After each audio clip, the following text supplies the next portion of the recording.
We begin with a new chapter, Indian Sociologists. Sociology in India was established a century ago during the British rule, and that too for administrative purposes. And formal teaching of sociology began in 1919 at the University of Mumbai, then in 1920 in the University of Kolkata and Lucknow.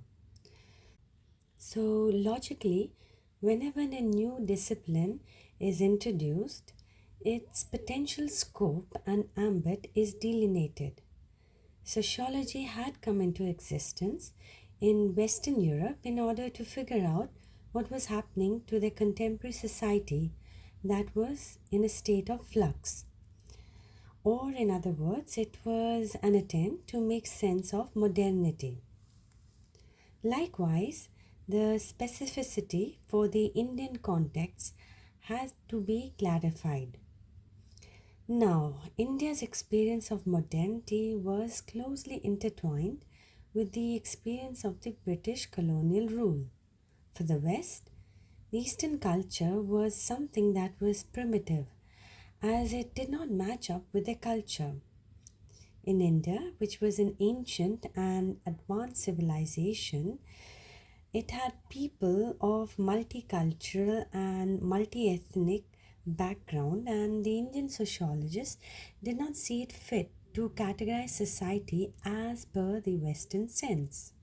Also, it was necessary to delineate the important role sociology could have in the future with India as a sovereign, independent, and democratic country, and also, therefore, to chart out plans for the societal development. In the Indian context, it was not possible to distinguish between sociology and anthropology except for perhaps in its methodology. Generally, sociology has studied urban industrial groups, while anthropology has focused on tribes, caste, and communities. But the sociologists have also been anthropologists and vice versa. Now, let's trace the origin of sociology in India. In the beginning, Indians became sociologists and anthropologists unintentionally. Example L.K. Anant Krishna Iyer. He is one of the best known pioneers of social anthropology in India. And he was a clerk who then became a school teacher and finally a college teacher in Cochin, which is present day Kerala. In 1902, he was asked by the Diwan of Cochin, or present day Kerala, to assist with the ethnographic survey of the state. He later did a similar ethnographic survey in Mysore. He had done all this work on a voluntary basis while working as a college teacher and was probably the first self-taught anthropologist to receive national and international recognition as a scholar and as an academician. The second example is of the lawyer Sarath Chandra Roy. Like Iyer, he was also another accidental anthropologist and the pioneer of the discipline in India. He was a lawyer who had done his post-graduation in English. However, he decided to give up law to take up a job as an English teacher in Ranchi in 1898. He became the leading authority on culture and society of the tribal people of the Chota Nagpur region, which is present-day Jharkhand. His interest in anthropological matters began when he gave up his school job and began practicing law at the Ranchi courts. Roy became deeply interested in tribal society due to his professional need to interpret tribal customs and laws to the court. He did intensive fieldwork among tribal communities, which resulted in valuable monographs and research articles on the Orayons and the Mundas and the Kariyas. These are all tribal people. He became recognized as an authority on the Chota Nagpur region in India and in Britain. In 1922, he founded the journal Man in India, one of the earliest journals of its kind in India, and it is still published today. So we have Iyer and Roy in the early 1900s practicing a discipline that had not come into being, nor had it any institutions to promote it in India. These two pioneers lived during the colonial period, and their contribution to the discipline of sociology is noteworthy. Now we move on to the four Indian sociologists who were born a generation later than the pioneers, and they helped to shape the first formal institutions that established Indian sociology. They are G.S. Ghurye and D.P. Mukherjee, born in the 1890s, and A.R. Desai and M.N. Srinivas, who were born in the second decade of the 20th century. Now, let's first start with G.S. Ghurye. He headed India's very first postgraduate teaching department of sociology at Mumbai University. He also founded the Indian Sociological Society as well as its journal Sociological Bulletin. Ghurye's Mumbai University department was the first to successfully implement two features, that is, the active combining of teaching and research within the same institution, and number two, the merger of social anthropology and sociology into a composite discipline. Ghurye is best known for his writings on caste and race. He also wrote on a broad range of themes including tribes, kinship, family and marriage, culture, civilization, and the historic role of cities, religion, and sociology of conflict and integration. One of the major themes that Ghurye worked on was that of tribal or aboriginal cultures.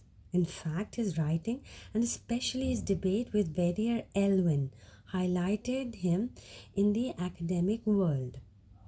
In the 1930s and 1940s, there was much debate on the place of tribal societies within India and how the state's approach to them should be. Many British administrator anthropologists believe them to be primitive people having their own distinctive culture. They also believe that tribal contact with the mainstream Hindu culture and society would result in the degradation of tribal culture and also their exploitation at the hands of the Hindu mainstream culture. Therefore, the duty of the state should be to protect the tribes in order for them to sustain their culture and way of life free from any kind of assimilation pressure. On the other hand, the nationalist Indians, among them Ghurye, believed that the attempts to preserve tribal culture was misguided, and keeping them as museums of primitive culture would keep them in a state of backwardness. They felt that, like others, tribes too needed to reform and develop. Ghurye insisted on characterizing the tribes of India as backward Hindus rather than distinct cultural groups. He gave detailed evidence to show that tribals had been in constant interactions with Hinduism over a long period and were hardly ever isolated primitive communities. They were thus simply put further behind in the same process of assimilation that all Indian communities had gone through. The protectionists believed that assimilation would result in the severe exploitation and cultural extinction of the tribals. Ghurye and the other nationalists, however, believed that on the road to development, tribals, or for that matter any other backward and downtrodden sections of the society, had to undergo the process of assimilation and experience the resultant cultural change and the attendant ill effects, so as to speak, in order to progress. These were inevitable difficulties that would exist on the road to development. Now let's look at Gurier's take on caste and race. In his book Caste and Race in India, published in 1932, Gurier wrote a critique on the then dominant theories about the relationship between race and caste. The main proponent of the dominant theory was Herbert Risley, a British colonial official. His view was that human beings can be categorized into distinct and separate races on the basis of their physical characteristics, such as the circumference of the skull, the length of the nose, or the volume or size of the cranium, or the part of the skull where the brain is located. India, in a sense, was a unique lab for Risley for studying the racial types, as castes strictly prohibited intermarriage among different groups and had followed this practice for centuries. Risley's main argument was that caste must have originated in race because different caste groups seem to belong to distinct racial types. In general, the higher caste approximated Indo-Aryan racial traits, while the lower caste seemed to belong to the non-Aryan, Aboriginal, Mongoloid, or other racial groups and were the original Aboriginal inhabitants of India. Now, Gurier believed that this was partially correct. Risley's thesis of upper caste being Aryan and lower caste being non-Aryans were broadly true only for North India. In other parts of India, the intergroup differences in the anthropometric measurements were not very large or systematic, which suggests that in most of India, except different racial groups, had been mixing with each other for a very long time. Thus, racial purity had been only for North India. In the rest of the country, the practice of endogamy may have been introduced into groups that were racially varied. Today, the racial theory of caste is no longer believed. Gurier is also known for offering a comprehensive definition of caste. His definition highlights 6 features. That is, number 1, caste is an institution based on segmental division of closed, mutually exclusive compartments or segments where each compartment or segment refers to the individual caste. This means that a person's caste is decided by birth, that is, by which caste that person is born into, and this cannot be changed. So each caste has its own traditional social status, occupation, customs, rules, and regulations. Each caste has a particular name by which we can identify, and sometimes it has its own occupation, and we can identify that caste by its occupation. Secondly, caste is based on a hierarchy. In theory, no two castes are ever equal. That is, there is a hierarchy whereby Brahmins are at the top and the Shudras are at the bottom of the hierarchy. This translates into the fact that higher the caste, the more is their dominance. Number 3, there are restrictions on social interactions. That is, one caste cannot mix freely with the members of the lower caste. This means that there are well-defined norms regarding interaction, and the extreme one is where even the touch of the people of a particular caste can be thought of being polluting. Sharing of food, especially, is another form of restriction on interaction. These interactions are governed by the concept of purity and pollution.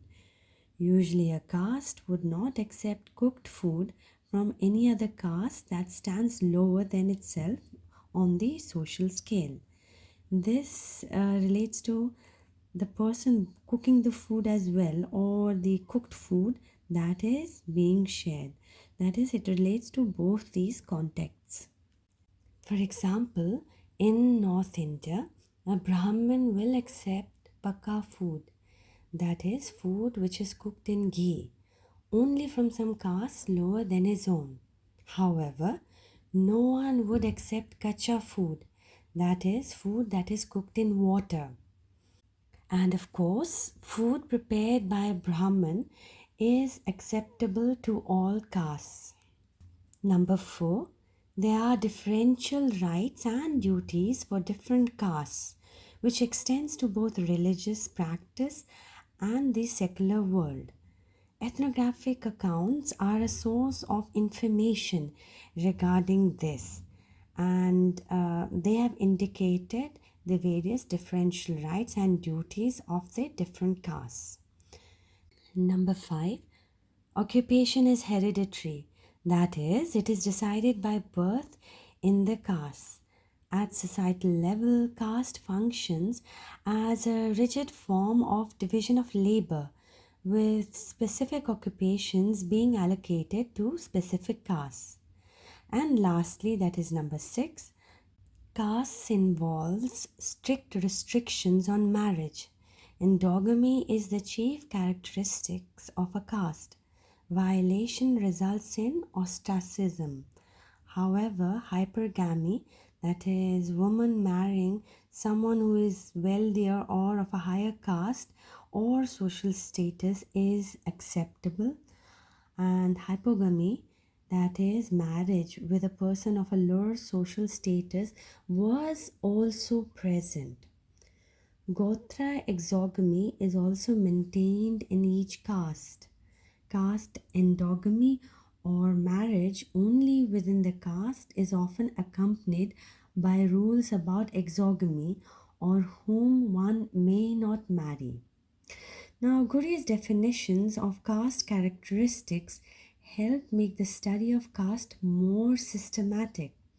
Gurye's conceptual definition was based on what the classical texts provide. Note that in actual practice, many of these features of caste was changing, though all of them continue to exist in some form or the other. Now let's move on to D.P. Mukherjee. He was strongly influenced by Marxism as a method of social analysis. He felt very strongly that the crucial distinctive feature of India was its social system, and therefore it was important for each social science to be rooted in this context. D.P. Mukherjee was convinced that society was central to India, and therefore it became the first duty of an Indian sociologist to study and to know the social traditions of India. Tradition was a living tradition, maintaining its links to the past and also adapting and evolving to the present. A sociologist studying in India must be an Indian first. That is, the folkways, the mores, the customs, and the traditions should be understood by him or her for the understanding of the Indian social system and what lies beneath it and beyond it. The sociologist should be familiar with both high and low languages and cultures. D.P. Mukherjee argued that The average Indian individual's pattern of desires is more or less rigidly fixed by his social cultural group pattern, and he hardly or she hardly deviates from it. Thus, the Indian social system is basically oriented towards groups, sects, or caste actions, not voluntaristic individual action. The root meaning of the word tradition is to transmit, and traditions are thus strongly rooted in the past. That is, they are kept alive through repeated recalling and retelling of stories and myths. The past is adapted to the present. Internal and external sources of change are always present in every society. In the Western societies, the internal source of change is the economy. But this source has not been as effective in India as the new class relations had not yet emerged very sharply. Class conflict, DP believed, had been smoothened and covered by caste traditions. Therefore, the first task of Indian sociology would be to provide an account of the internal, non economic causes of change. D.P. Mukherjee believed that there were three principles of change recognized in the Indian traditions, namely Shruti, Smriti, and Anubhav. Whereas Anubhav or experience is the revolutionary principle. In general, sacred literature is divided into Shruti and Smriti. Shruti literally is what we have heard, and it is a class of Sanskrit texts that are regarded as a revelation. Smriti literally means recollection, is a class of texts that are based on memory, therefore traditions. Its role has been to elaborate upon, explain, interpret, and clarify primary revelation. However, in the Indian context, personal experience soon flowered into collective experience or the anubhav, that is, the collective experience of the group. The higher traditions were centered in Smriti and Shruti, but they were periodically challenged by the collective experience of groups and sects, as for example in the Bhakti movement. Likewise, in the Muslim culture in India, the Sufis have stressed love and experience rather than holy texts in bringing about change. Thus, for DP, the historically dominant force for change in India have been Anubhav and Prem, that is, experience and love. Conflict and rebellion in Indian contexts have tended to work through collective experiences, but the resilience of tradition ensures that the pressure of conflict produces change in the tradition without breaking it. This process of change, of rebellion contained within the limits of an overarching tradition, is typical of caste society, where the formation of classes and class consciousness has been inhibited. Tradition for DP was neither to be worshipped nor ignored, just as modernity was needed but not to be blindly adopted. Now we shall move on to the third sociologist, A.R. Desai. A.R. Desai was a lifelong Marxist. In his book, The Social Background of Indian Nationalism, he offered a Marxist analysis of Indian nationalism, which gave prominence to economic processes and divisions while taking account of the specific conditions of British colonialism. The other themes that Desai worked on were peasant movements and rural sociology, modernism, urban issues, political sociology, forms of the state, and human rights.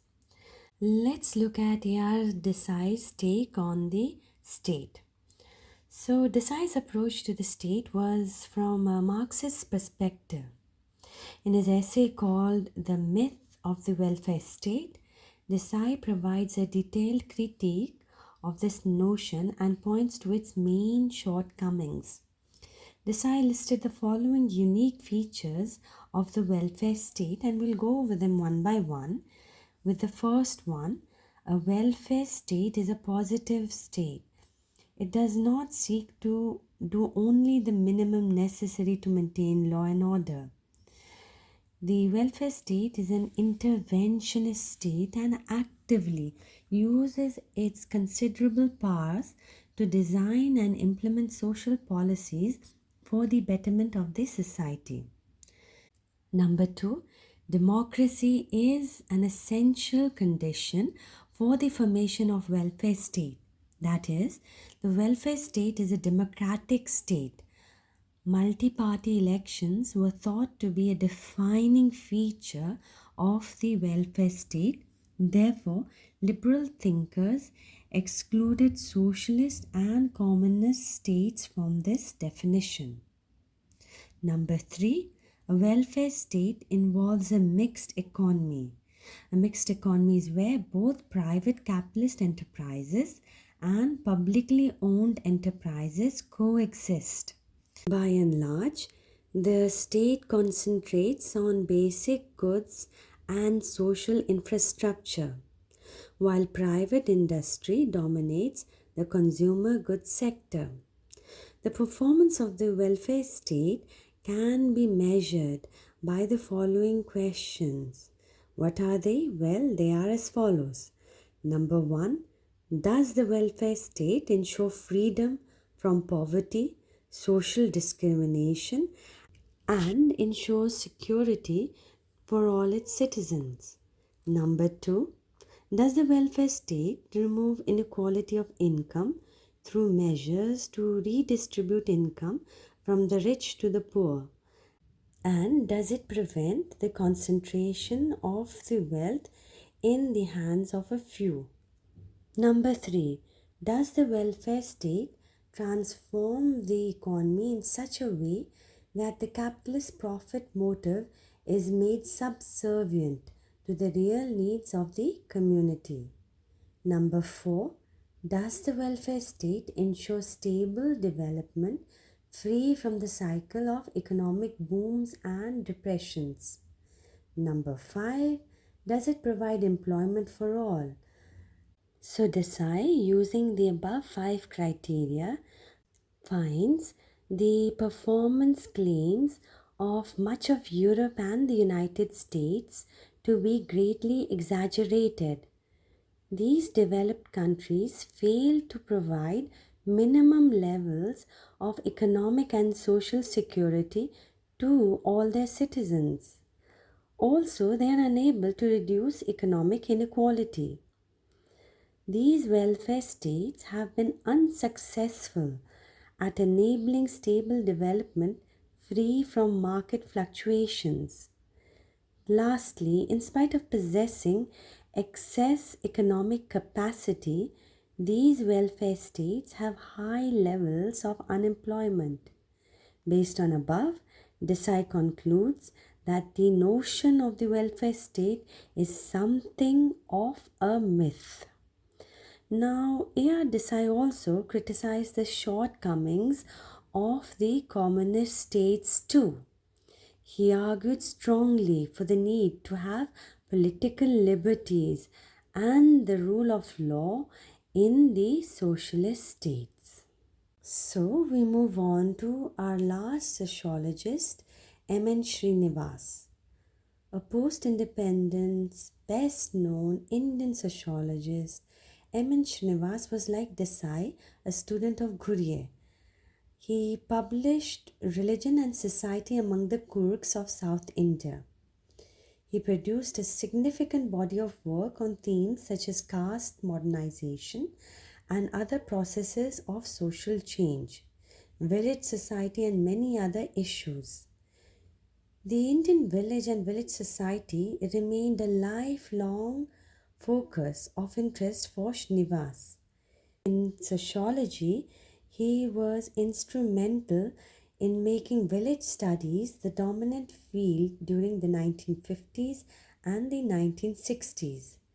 His writings on the village were broadly of two types. Number one, there were ethnographic accounts of field work done in villages or discussion of such accounts. A second kind of writing included historical and conceptual discussions about the Indian village as a unit of social analysis.